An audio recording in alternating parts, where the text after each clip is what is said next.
Hi friends, అందరికీ నమస్కారం. ఇప్పుడే అందిన వార్త. జగన్కి కోలుకోలేని దెబ్బ, హైకోర్టు సంచలన తీర్పు విడుదల. అసలు ఏం జరిగిందన్న పూర్తి విషయాలు తెలుసుకునే ముందు వీడియోని పూర్తిగా చూడండి, అప్పుడే మీకు పూర్తిగా అర్థమవుతుంది. అదేవిధంగా చాలామంది సబ్స్క్రైబ్ చేసుకోకుండా వీడియోని చూస్తున్నారు, దయచేసి సబ్స్క్రైబ్ చేసుకోండి. సబ్స్క్రైబ్ చేసుకోవడం వల్ల నేను చేసే ప్రతి వీడియో అప్డేట్ మీకు ముందుగానే నోటిఫికేషన్ రూపంలో వస్తుంది. అదేవిధంగా లైక్ చేయడం మర్చిపోతున్నారు, దయచేసి లైక్ చేయండి. లైక్ చేయడం వల్ల ఇటువంటి ఇంపార్టెంట్ ఇన్ఫర్మేషన్స్ చాలామందికి రీచ్ చేసిన వాళ్ళు అవుతాం. ఇక లేట్ చేయకుండా వీడియోలోకి అయితే వెళ్ళిపోదాం. బోరుగడ్డ అనిల్ కుమార్కు మరో ఉచ్చు బిగుసుకుంది. తాజాగా హైకోర్టు ఆయనపై తీవ్ర వ్యాఖ్యలు చేసింది. తాము కళ్ళు మూసుకుంటే ఇంకా ఆడిస్తారు అంటూ బోరుగడ్డ తరపు న్యాయవాదిని ఉద్దేశించి సంచలన వ్యాఖ్యలు చేయడం గమనార్హం. సోషల్ మీడియాలో CM Chandrababu, deputy CM Pawan కళ్యాణ్ను ఉద్దేశించి గతంలో బోరుగడ్డ తీవ్ర విమర్శలు గుప్పించారు. బండ బూతులతో విరుచుకుపడ్డారు, ఇష్టానుసారంగా వ్యవహరించారు, ఇళ్లలోని మహిళలను కూడా కించపరిచారు. దీనిపై ఏపీ పోలీసులు కేసు నమోదు చేసి అరెస్టు చేశారు. ఈ క్రమంలో కొన్నాళ్లు రాజమండ్రి సెంట్రల్ జైల్లో కూడా అనిల్ ఉన్నారు. అయితే తన తల్లికి చెన్నైలోనే ఆపరేషన్ జరుగుతుందని, ఆమెకు తాను ఒక్కడనే అండగా ఉన్నానని, తన తల్లి బాధ్యతలను చూసుకోవాల్సి ఉందని పేర్కొంటూ హైకోర్టును ఆశ్రయించి గతంలో బోరుగడ్డ బెయిల్ని అయితే తెచ్చుకున్నారు.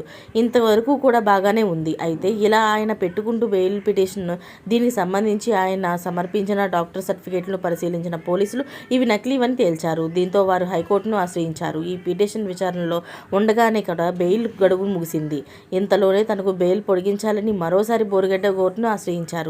దీనిపైన కోర్టు విచారణ చేసింది. కానీ పోలీసులు బలమైన ఆధారాలను సమర్పించడంతో బెయిల్ను పొడిగించడం కుదరదని పేర్కొన్నారు. అంతేకాదు, ఎక్కడున్నా సరే విమానంలో వచ్చి జైలు అధికారుల ముందు లొంగిపోవాలని ఆదేశించింది. దీంతో బోరుగడ్డ జైలు అధికారుల ముందు లొంగిపోయారు. కానీ ఆయనపై పోలీసులు నమోదు చేసిన నకిలీ డాక్టర్ సర్టిఫికేట్ల కేసు హైకోర్టును తప్పుదోవ పట్టించారన్న కేసు మాత్రం విచారణలో ఉన్నాయి. బోరుగడ్డ వంటి వ్యక్తులు సమాజానికి ప్రమాదకరమని, ఇలాంటి వారిని ప్రత్యేకంగా చూడాల్సిన అవసరం ఉందని వ్యాఖ్యానించింది.